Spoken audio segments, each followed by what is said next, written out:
सटीक चीज आप लोग को हम कल भी बोल रहे थे कि सटीक चीज ही पढ़ना है, जरूरत जितना है उतना ही पढ़ना है, एक्स्ट्रा नहीं करना है।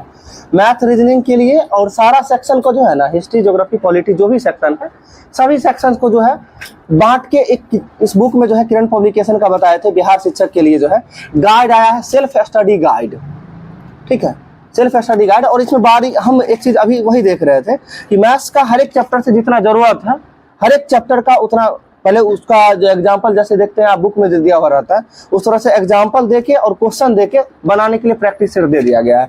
और इसके साथ साथ क्या है कि जैसे हिस्ट्री है, हिस्ट्री में स्टार्टिंग से, वैसे आप लुसेंटे पढ़ रहे हैं या जो भी बुक पढ़ रहे हैं, बहुत ज्यादा चीज पढ़ना पड़ रहा है। ठीक है, और बहुत ज्यादा चीज पढ़ना पड़ रहा है तो उसमें बहुत को छोड़ने वाला भी चीज है। जिस चीज को छोड़ते हैं ना, सब कुछ पढ़ रहे हैं। अभी हम एक दो टॉपिक इसमें लेके चलते हैं, बस हर एक लाइन जो है ना, बस उतना ही चीज दिया हुआ जो इम्पोर्टेंट है। जैसे कि हमको लगता है हम क्यूज भी कभी कभी करवाते हैं, जितना पॉइंट किसी टॉपिक को उठा करवाते हैं ना, उतना हर एक पॉइंट इसमें दिया हुआ है। जैसे कि हम बताए होंगे आप सभी को जैन धर्म के तीर्थंकर के बारे में, आप लोग के बैच में या नहीं भी बताए होंगे तो कोई सुन लीजिएगा। जैन धर्म के तीर्थंकर यानी जो है जैन धर्म के वास्तविक संस्थापक किसे कहा जाता है? महावीर स्वामी को कहा जाता है वास्तविक संस्था। और वैसे जैन धर्म के संस्थापक ऋषभदेव थे। ठीक है, और इसके बाद जो है महावीर स्वामी का जन्म कब हुआ था? देख रहे हैं महावीर स्वामी का जन्म पूछ रहे हैं 500, ठीक है, 540 ईसा पूर्व हो जाएगा। और मृत्यु की बात करें 468 यानी 72 साल ये जीवित रहे थे। ठीक है, इसके साथ साथ महावीर स्वामी क्या में तीर्थंकर हुए? 24 में। इनका प्रतीक चिन्ह क्या है? महावीर स्वामी का प्रतीक चिन्ह सिंह हो जाएगा, महावीर का सिंह हो जाएगा। ठीक है, आगे इसमें आपको बताना है कि जैन धर्म में तीर्थंकर पहला स्टार्टिंग से यानी 4 बताना है, 4 का नाम। ठीक है, तो पहला तीर्थंकर तो अभी बता ही दिए, ऋषभदेव जो कि जैन धर्म के संस्थापक थे। दूसरा बताना है, दूसरा संभवनाथ, दूसरा अजितनाथ, तीसरा संभवनाथ। ठीक है, और चौथा अभिनंदन। ठीक है, पहला ऋषभदेव, दूसरा अजितनाथ, तीसरा संभवनाथ, चौथा अजितनाथ, सॉरी अभिनंदन, अजित बोला क्या दोबारा, चौथा अभिनंदन। चारों का प्रतीक चिन्ह पूछा जाता है। तो पहला का प्रतीक चिन्ह है सार, जिसको बैल बोलते हैं। ठीक है, दूसरा का हाथी, तीसरा का घोड़ा और चौथा का बंदर। ठीक है, यानी बैल, हाथी, घोड़ा, बंदर। ध्यान रखिएगा, बैल यानी सार, हाथी, घोड़ा, बंदर जो है ये चारों का प्रतीक चिन्ह का क्रम हो गया। नाम चारों का याद हो गया होगा, ऋषभदेव, ठीक है, अजितनाथ, संभवनाथ और अभिनंदन, ये 4 नाम चारों का प्रतीक चिन्ह। इसके बाद जो है यानी 24वां महावीर स्वामी बताया, इनका प्रतीक चिन्ह क्या हो गया? सिंह हो गया। 23वां की बात करते हैं पार्श्वनाथ, और 23वें इनका तीर्थंकर यानी चिन्ह क्या हो जाएगा? सांप हो जाएगा। पार्श्वनाथ का जो है प्रतीक चिन्ह क्या हो जाएगा? सांप हो जाएगा। 22वां की यदि हम बात करते हैं तो 22वां का नाम क्या है? 22वां का अरिष्टनेमी। 22वां तीर्थंकर का नाम अरिष्टनेमी, जिनका प्रतीक चिन्ह की बात करते हैं शंख ना, नहीं 21वां का शंख है। ठीक है, नील कमल यानी कमल हो जाएगा। हाँ ठीक है, 22वां का प्रतीक चिन्ह कमल हो जाएगा। और 21वां है नेमिनाथ, और नेमिनाथ का प्रतीक चिन्ह है शंख। और जैन धर्म में एक मात्र तीर्थंकर जिनके बारे में स्त्री एवं पुरुष में मतभेद बताया जा रहा है, उनका नाम बताना है मल्लीनाथ। और मल्लीनाथ क्या में तीर्थंकर थे? 19वें तीर्थंकर थे। कितना? 19वां तीर्थंकर, यानी पुरुष एवं स्त्री में मतभेद बताया जाता है, जो कि आगे चल के जो जैन धर्म को 2 भागों में बांटा गया था, एक श्वेतांबर और दूसरा दिगंबर। तो श्वेतांबर जो है जैन धर्म के यानी जो है यानी मल्लीनाथ को जो है स्त्री मानता था। क्या मानता था? स्त्री। यानी श्वेतांबर स्त्री और दिगंबर क्या मानता था? पुरुष मानता था। यानी स्त्री और पुरुष में मतभेद। और ये भी पूछा जाता है कि जैन धर्म के 19वें तीर्थंकर यानी मल्लीनाथ का प्रतीक चिन्ह क्या था? ठीक है, प्रतीक चिन्ह क्या था? कलश। ठीक है, कलश था। आगे आपको बताना है कैलाश पर्वत जो है जैन धर्म के किस तीर्थंकर से संबंधित है? कैलाश पर्वत जैन धर्म के किस तीर्थंकर से संबंधित है? ये सभी एनसीईआरटी या सीईआरटी बोलते हैं, उसमें दिया हुआ है सारा पॉइंट और उससे लेके दिया गया है। ये जो है कैलाश पर्वत जो है ऋषभदेव का शरीर त्याग जो हुआ था वो कैलाश पर्वत पर हुआ था। ऋषभदेव जो कि क्या में तीर्थंकर थे? प्रथम तीर्थंकर थे, सही है। और एक है समेध शिखर यानी समेध पर्वत, ये क्या में तीर्थंकर से संबंधित है? तो ये पार्श्वनाथ जो कि क्या तीर्थंकर थे? 23वें तीर्थंकर थे। समेध शिखर पार्श्वनाथ से संबंधित है। माउंट आबू पर्वत जो है ये किसके लिए जाना जाता है? तो दिलवारा के जैन मंदिर के लिए, और दिलवारा का जैन मंदिर किस धर्म से संबंधित है? जैन धर्म से संबंधित है। सही है। आगे आपको बताना है बितुलांचल पर्वत जो है ये किसके लिए फेमस है? बितुलांचल पर्वत जो है किसके लिए फेमस है? तो महावीर स्वामी का प्रथम उपदेश जो दिया गया था, यानी प्रथम प्रवचन जो दिया गया था, ये कहाँ में दिया गया था? बितुलांचल पर्वत पे दिया गया था, बितुलांचल पर्वत पे। ठीक, क्या हुआ? सारनाथ गौतम बुद्ध की बात करते हैं। गौतम बुद्ध का प्रथम उपदेश कहाँ दिया गया था? सारनाथ में। और सर्वाधिक उपदेश कहाँ दिया गया था? श्रावस्ती में दिया गया था, जो कि कौशल की राजधानी श्रावस्ती में दिया गया था। ठीक है। आगे आपको बताना है प्रथम जन संगीति जो है कब हुआ था? प्रथम जैन संगीति पूछ रहे हैं। ठीक है। 322 देता है उसे चतुर्थ ईसा पूर्व समझिए, चौथी ईसा पूर्व में जो है प्रथम जैन संगीति हुआ था, जिसके अध्यक्ष कौन थे? स्थूलभद्र अध्यक्ष थे। सही है। आगे आपको बताना है प्रथम जैन संगीति में जो है कि जैन धर्म के कितने ग्रंथ का जो है संकलन किया गया था? हाँ, जैन धर्म के कितने जो है ग्रंथ का जो है, यानी ग्रंथ 12 अंगों का जो है, यानी जैन धर्म के ग्रंथ जो है 12 अंगों का जो है संकलन किया गया था। 12 अंग। ये पूछा जाता है कि 12 अंग जो है किस धर्म से संबंधित है? हाँ, 12 अंग बुक है जैन धर्म से संबंधित है। ठीक है। 12 अंग जो किस धर्म से संबंधित है? जैन धर्म से संबंधित है। और ये क्या आती संगीति में? तो पहले जैन संगीति में रथ। ठीक है। आगे आपको बताना है जैन धर्म में जो है विभाजन जो है क्या में संगीति में हुआ था? दूसरी जैन धर्म की दूसरी संगीति जो कहाँ हुआ था?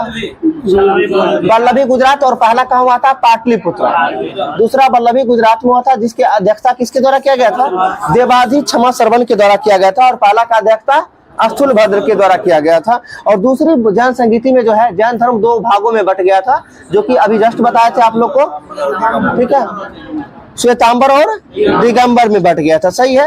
और हाँ, और श्वेतांबर जो है, यानी जो है श्वेतांबर किसके अनुयायी कहलाए?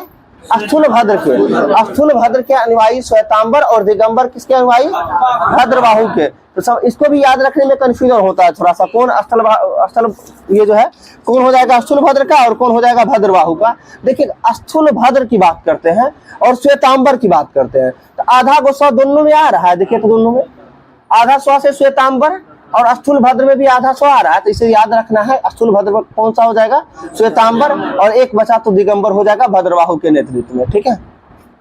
और इससे पहले भी आप लोग को एक और बताए थे कि मल्लीनाथ के बारे में 19वें तीर्थंकर जो स्त्री के द्वारा क्या माना गया है? जो है हाँ, श्वेतांबर के द्वारा स्त्री माना गया है और दिगंबर के द्वारा पुरुष माना गया। इसको भी याद रखने का, श्वेतांबर आधा स्व है, स्त्री में भी आधा स्व आता है। तो श्वेतांबर क्या माना है? स्त्री। और दिगंबर क्या माना है? पुरुष माना है। ठीक है।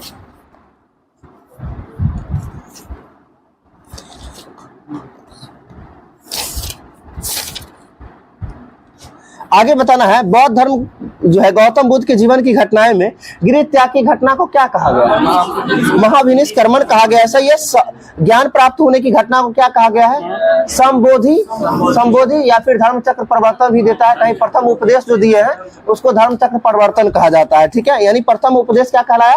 धर्म चक्र परिवर्तन। और ज्ञान प्राप्त होने की घटना को संबोधि बोलते हैं। ठीक है। और आगे जो निर्वाण प्राप्त की क्या कहा जाता है? निर्वाण, महापरिनिर्वाण बोलते हैं। सही है। आगे आपको बताना है बौद्ध धर्म में जो है अष्टांगिक मार्ग जो था, अष्टांगिक मार्ग ये किसके द्वारा दिया गया था? यानी गौतम बुद्ध जो है किस मार्ग का प्रतिपादन किए थे? अष्टांगिक मार्ग का प्रतिपादन किए थे। ठीक है। जिससे बता रहा है बुद्ध के गर्भ में आने का प्रतीक क्या था? हाथी हो जाएगा। बिल्कुल सही है, हाथी हो जाएगा। और जन्म का प्रतीक क्या था? कमल हो जाएगा। जन्म का प्रतीक क्या हो जाएगा? कमल हो जाएगा। सही है। बताना है घोड़ा जो है किसका प्रतीक था?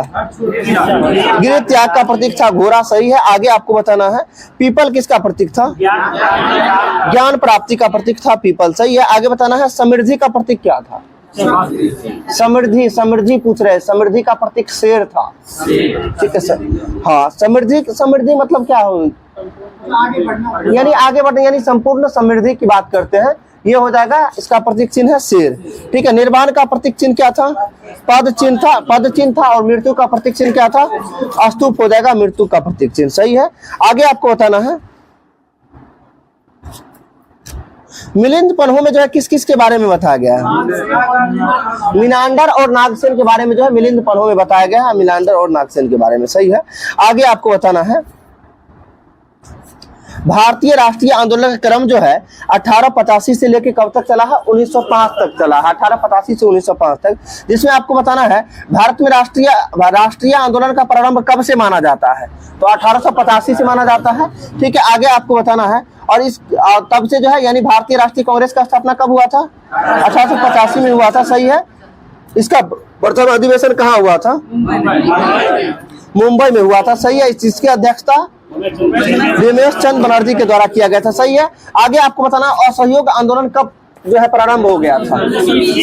1920 में, 1 अगस्त 1920। और इस तिथि को जो है किनकी मृत्यु हो गई थी? बाल गंगाधर तिलक की मृत्यु हो गई थी। सही है। आगे आपको बताना खिलाफत आंदोलन कब प्रारंभ हुआ था? 1919 में जो है खिलाफत आंदोलन प्रारंभ हो गया था। सही है। होम रूल लीग आंदोलन बताइएगा। 1916 हो जाएगा होम रूल लीग आंदोलन। सही है। आगे आपको बताना सर्वप्रथम जो है कहाँ में जो है आयरिश नेता रेडमांड के नेतृत्व में जो है होम रूल लीग की स्थापना की गई थी? क्वेश्चन को अच्छा से सुनिएगा। ठीक है। कहा गया सर्वप्रथम कहाँ में जो है आयरिश नेता रेडमांड के नेतृत्व में होम रूल लीग की स्थापना की गई थी? तो ये आयरलैंड में। आयरिश यानी कहाँ हो जाएगा? आयरलैंड में। और आयरिश नेता भी थे रेडमांड, इनके नेतृत्व में जो है होम रूल लीग की स्थापना की गई थी। और भारत में बात करें बाल गंगाधर तिलक के द्वारा जो है महाराष्ट्र में जो है होम रूल लीग की स्थापना किया गया था, जिसका केंद्र कहाँ स्थापित किया गया था? पूना को स्थापित किया गया था। जो कि जो बाल गंगाधर तिलक के द्वारा कब स्थापित किया गया था? 28 अप्रैल 1916 को। सो रहे हैं सर, सो रहे हैं। ठीक है। आगे बताना है सितंबर 1916 में फिर एनी बेसेंट के द्वारा किया जाता है। और एनी बेसेंट कहाँ करती है? मद्रास में करती है, जो कि Akhil Bharatiya home rule league की स्थापना करती है। ठीक है।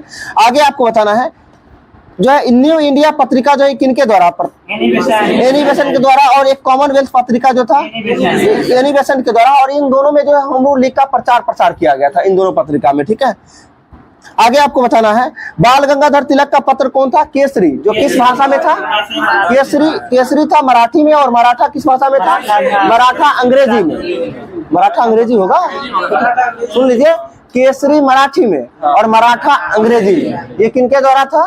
बाल गंगाधर तिलक के द्वारा। और इस पत्रिका में भी जो है किसका प्रचार प्रसार किया गया था? होम रूल लीग का प्रचार प्रसार किया गया था। इससे पहले आपको बताया कॉमन जो है न्यू इंडिया और कॉमनवेल्थ। और इसके कॉमनवेल्थ न था, कॉमनवेल्थ लीग। कॉमनवेल्थ होगा, कॉमनवेल्थ नहीं होगा। कॉमनवेल्थ पत्रिका था जो एनी बेसेंट के द्वारा।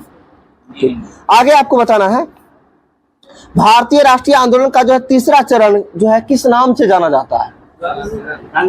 गांधी जी। बिल्कुल सही है। भारतीय राष्ट्रीय जो है आंदोलन का तीसरा चरण जो है गांधी युग के नाम से जाना जाता है। ठीक है। आगे आपको बताना है बंगाल में जो राष्ट्रीय चेतना को नष्ट करने के उद्देश्य से जो है किसके द्वारा बंगाल विभाजन की घोषणा की गई थी? लॉर्ड कर्जन के द्वारा। कब किया गया था? 1905 में किया गया था। जो कि कब घोषणा की बात करें तो 20 जुलाई 1905 को किया गया था। और लागू कब किया गया था?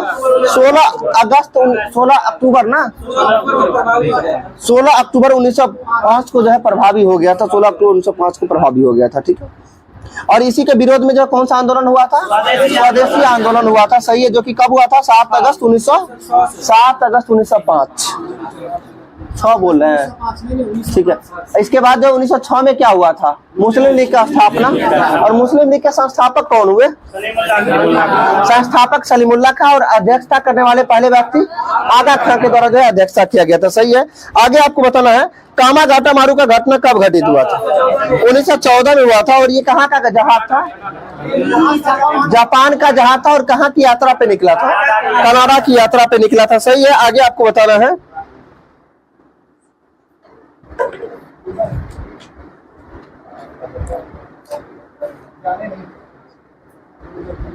क्या हुआ?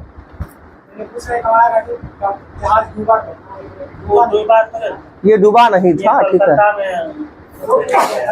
ये अभी सभी लोग आ रहे होंगे टाइटैनिक वाला सोच रहे होंगे। ठीक है। चलिए लखनऊ पैक्ट कब हुआ था? 1916। और कांग्रेस के लखनऊ अधिवेशन की अध्यक्षता किसके द्वारा किया गया था? अंबिका चरण मजमूदार के द्वारा किया गया था। सही है। आगे आपको बताना है रॉलेट एक्ट जो है कब आया था? 1919 में आया था, और इसके बारे में जो है क्या कहा गया था? काला कानून कहा गया था, ठीक है। और ये जनता ने इसको जो है काला कानून कहकर संबोधित किया था, सही है। आगे आपको बताना है जालियांवाला बाग हत्याकांड कब हुआ था? 13 अप्रैल 1919 को हुआ था, सही है। और इसके विरोध में कौन सा, इसकी जांच के लिए कौन सा कमेटी का गठन हुआ था? हंटर कमीशन का कमेटी का गठन हुआ था, ठीक है। और आगे जो है एक हंटर कमीशन का जो है किस किस से संबंधित है? शिक्षा से, जिसका गठन कब हुआ था? 1882 में हुआ था। और ये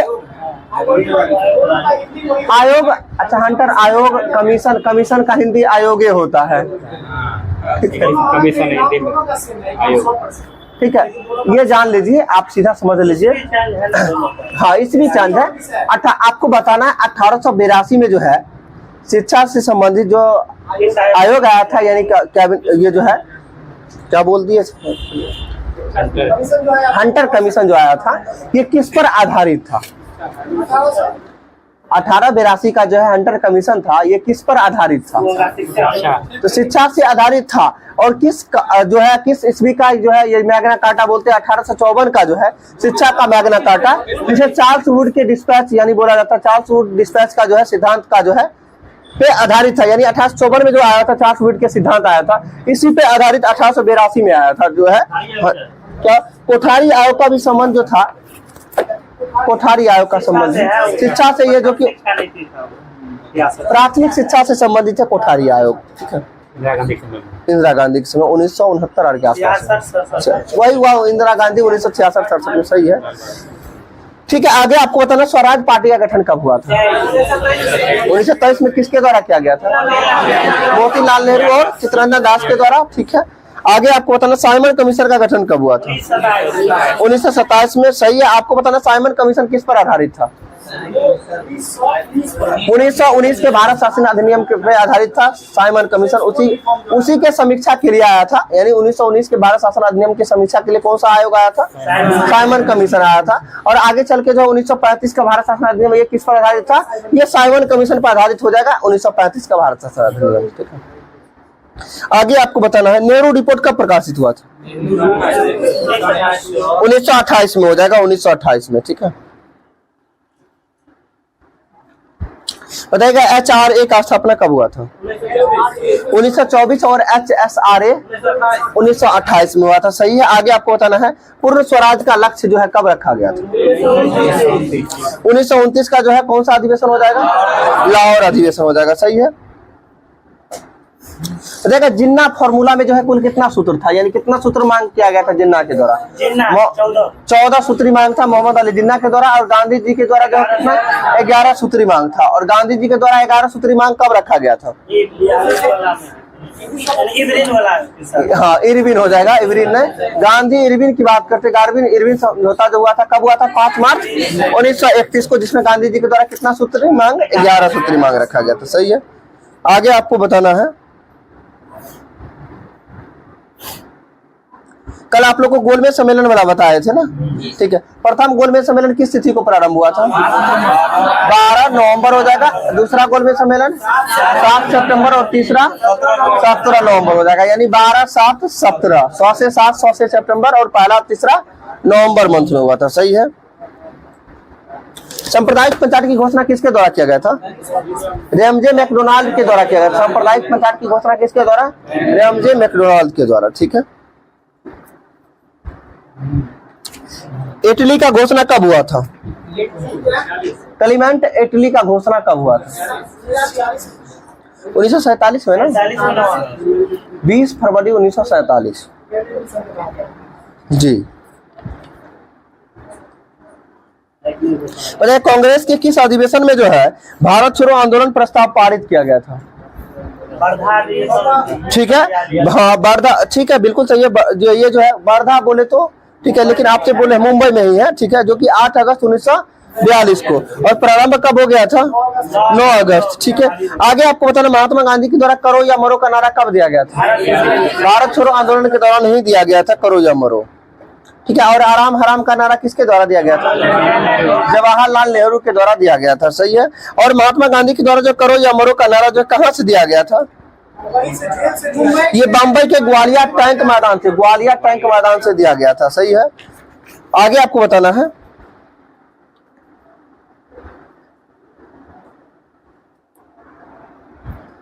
बिहार व होम रूल आंदोलन जो है, तो होम रूल लीग की स्थापना जो है बिहार में कब हुआ था? बिहार में 16 दिसंबर 1916 को पटना के बांकीपुर में आयोजित एक सभा में की गई थी। ध्यान रखिए, बिहार होम रूल लीग की स्थापना कब? 16 दिसंबर 1916 को पटना के बांकीपुर में, ठीक है। और पटना के बांकीपुर में जो है कांग्रेस के कब अधिवेशन का आयोजित किया गया था? 1912 में किया गया था, जिसकी अध्यक्षता किसके द्वारा? RN माधोलकर के द्वारा किया गया था, ठीक है। और 1911 का अधिवेशन का अध्यक्षता किसके द्वारा? बिशन नारायण धर, ठीक है। 1911 के कलकत्ता अधिवेशन की अध्यक्षता, जिसमें जनगण मन गाया गया था, जिसकी अध्यक्षता बिशन नारायण धर के द्वारा। और 1912 के जो है पहली बार बिहार में आयोजित कांग्रेस का अधिवेशन बांकीपुर, किसकी अध्यक्षता में? RN माधोलकर की अध्यक्षता में। और दूसरी बार बिहार में आयोजित अधिवेशन 1922 में चित्ररंजन दास की अध्यक्षता में, कहाँ में? गया में। और तीसरी बार बिहार में रामगढ़ अधिवेशन 1940, मौलाना अबुल कलाम आजाद। वर्तमान में रामगढ़ कहाँ पड़ता है? झारखंड में पड़ता है। सही है, आगे आपको बताना है। बिहार होम रूल लीग का अध्यक्ष जो है किसे बनाया गया था? बिहार होम रूल लीग का अध्यक्ष किसे बनाया गया था? मौलाना मजरुल हक को बनाया गया था, मौलाना मजरुल हक को बनाया गया था। सही है, आगे आपको बताना है। एनी बेसेंट ने जो है आंदोलन को गति देने के लिए जो है स्वयं कब जो है बिहार में 2 बार यात्रा किया था? 1918 में एनी बेसेंट 2 बार आई थी बिहार में, किसके लिए? तो होम रूल लीग को जो है तेज करने के लिए, यानी गति बढ़ाने के लिए, ठीक है। आगे आपको बताना है, बिहार राज्य का जो है चंपारण क्षेत्र नील की खेती के लिए प्रसिद्ध था। कब प्रसिद्ध था? ये 1765 में देता है, यानी 1765 में जो है बिहार राज्य का चंपारण क्षेत्र नील की खेती के लिए प्रसिद्ध था। और आगे चल के जो है यह 1867 में यह नियम बताया गया था कि 1 बीघा जमीन में 3 कट्टे पे नील की खेती। ये पूछा जा सकता है, हाँ, ये जो है यानी 1 बीघा खेती, यानी नीलहा जो है जमींदार का द्वारा जो नीति आया था, 3 कठिया पद्धति जिसको बोलते हैं, ये 3 कठिया पद्धति कब से प्रारंभ हुआ था? 1867 से जो है 3 कठिया पद्धति जो है प्रारंभ हुआ था। ये हमको लगता है जनरली किसी बुक में देखने को नहीं मिलता है ये सब क्वेश्चन। क्या हुआ? विकिपीडिया के अलावा कहीं नहीं है, और NCERT में है, ठीक है, उसी चीज वहीं से उठा के दिया है सारा डाटा। आगे आपको बताना है,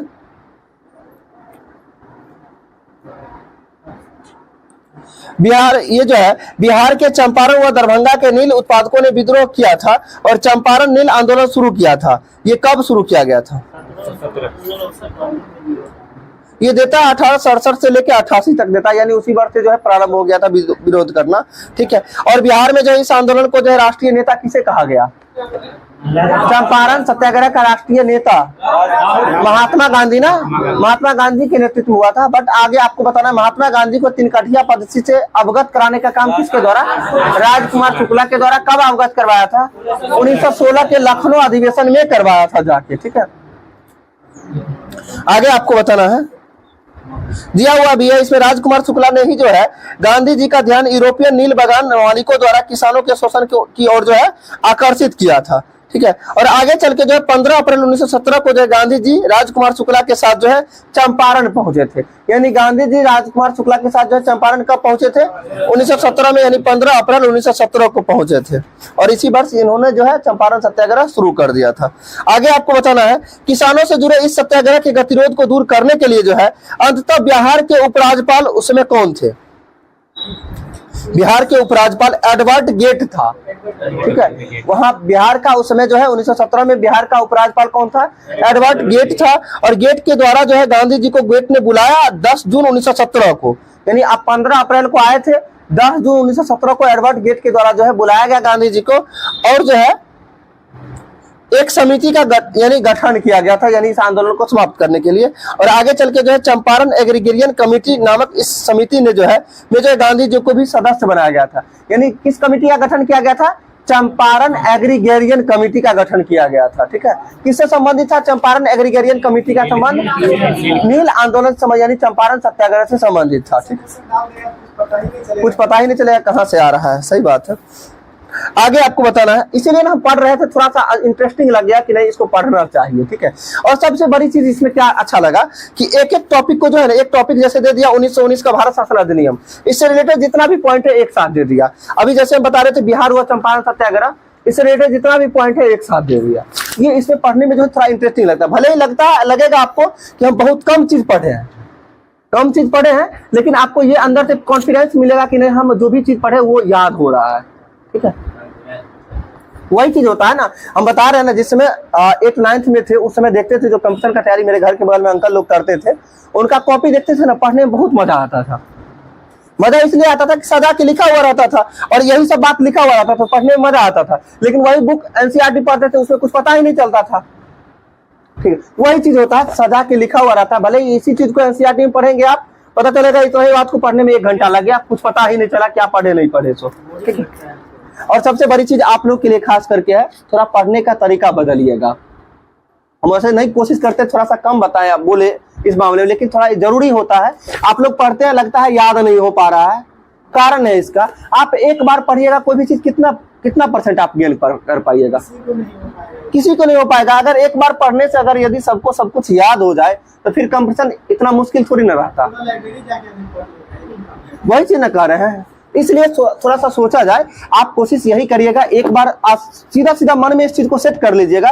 आज दिन भर में जितनी टॉपिक को आप पढ़े हैं या जो पढ़े हैं, शाम में सोने से पहले इस चीज को माइंड में घुमाइए कि आज सुबह से हम क्या क्या पढ़ रहे हैं, और पहले इस चीज को सोच लीजिए आखिर पढ़े क्या क्या है। उसके बाद जो टॉपिक पढ़े हैं निकालिए, 1 से 1.5 घंटा में आप दिन भर में जितना चीज पढ़े ना उसको रिवीजन कर लीजिए। सिर्फ नजर से गुजार दीजिएगा और एक्स्ट्रा कुछ नहीं करना है। आप नजर से सिर्फ गुजार दीजिएगा ना, आपको पता भी नहीं चलेगा। मॉर्निंग में सवेरे उठिएगा, एक नजर फिर उसी चीज को देख लीजिएगा। क्या दिक्कत है, आप थोड़ा कम ही पढ़िए ना, लेकिन अगर कॉन्फिडेंस के साथ पढ़ते जाइएगा तो पता नहीं चलेगा, बहुत आनंद आएगा।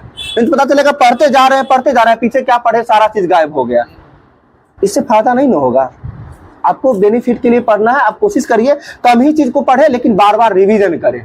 कम पढ़िए। अभी होमवर्क आप लोग का बहुत आगे चल गया होगा, हमको लगता है 1-2 सेक्शन खत्म हो गया होगा, ठीक है। हिस्ट्री तो लगभग खत्म हो गया होगा, नहीं तो खत्म होने की स्थिति में होगा, ठीक है। कौन कौन सा सेक्शन चल रहा है अभी? अब बताइए, इंडियन हिस्ट्री सीधा खत्म है, वर्ल्ड हिस्ट्री भी खत्म होने वाला है, ठीक है। इंडियन पॉलिटी भी खत्म हो गया होगा, बायोलॉजी भी लास्ट है। अब ईमानदारी से सिर्फ सोच के देखिएगा कि आपको कितना % याद है। सिर्फ अभी सोच के देखिएगा कितना % याद है, तो लगभग पता चलेगा कि कुछ नहीं पता चल रहा है क्या याद है नहीं है। बस कारण यही है कि रिवीजन करने का काम नहीं किए हैं, ठीक है। कम से कम एक चीज को पढ़ते हैं उसको 3 बार रिवीजन कीजिए, कम से कम, ठीक है। एक बार तो पढ़े हैं, दूसरी बार रात में सोते टाइम रिवीजन कर लीजिए, सुबह उठिए एक नजर देख। रिवीजन करने में ज्यादा समय नहीं लगता है। आज हम मैथ्स की क्लास में जो है रिवीजन 1 सप्ताह का क्लास का रिवीजन करवाए थे, और 1 सप्ताह में जो पढ़ाए थे उसको रिवीजन करवाने में आधा घंटा का समय लगा। जितनी बात बताए थे आधा घंटा में सारा बात को रिवाइज करवा दी। इसमें क्या है कि रिवीजन आप पढ़ा हुआ, आपका पढ़ा हुआ है, आप खुद पढ़े, आपको पता है कि कहाँ पे क्या चीज को विशेष फोकस करना जरूरी है। आप उसको एक नजर खाली सिर्फ नजर से गुजार दीजिए ना, तो थोड़ा सा कॉन्शियस होके करिए, मेहनत कर रहे हैं, ठीक है।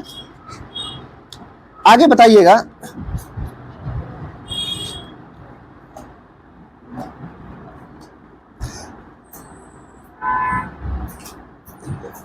किस अधिनियम को जो है act for the better government of India कहा जाता है? किस एक्ट को जो है act for the better government of India कहा जाता है? तो 1858 के एक्ट को कहा जाता है, ठीक है। यानी 1858 के अधिनियम को जो है act for the better government of India कहा जाता है। आगे आपको बताना है, भारत परिषद अधिनियम जो है 1861 जो है किस पर आधारित था? 1858 के अधिनियम के पर ही आधारित था 1861 का भारत परिषद अधिनियम। आगे आपको बताना है, 1858 का अधिनियम जो आया था, जिसे महारानी विक्टोरिया की घोषणा पत्र को जो है किसके द्वारा पढ़ा गया था? लॉर्ड कैनिंग के द्वारा पढ़ा गया था। कहाँ में पढ़ा गया था? इलाहाबाद में पढ़ा गया था। कहाँ जो है कब पढ़ा गया था? डेट 1 नवंबर 1858 को पढ़ा गया था, ठीक है। जिसमें कहा गया था कि जो है यानी भारत का शासन व्यवस्था जो है किसके हाथों में सौंप दिया गया था? यानी ब्रिटिश संसद के हाथों, यानी वायसराय के हाथों से लेकर किसके हाथों सौंप दिया गया था? ब्रिटिश क्राउन या फिर ब्रिटिश संसद के हाथ में जो है सौंप दिया गया था। आगे आपको बताना है, पोर्टफोलियो पद्धति जो है कब लागू किया गया था? किस अधिनियम के तहत? तो 1861 के भारत परिषद अधिनियम के तहत जो है पोर्टफोलियो प्रणाली लागू की गई थी, ठीक है।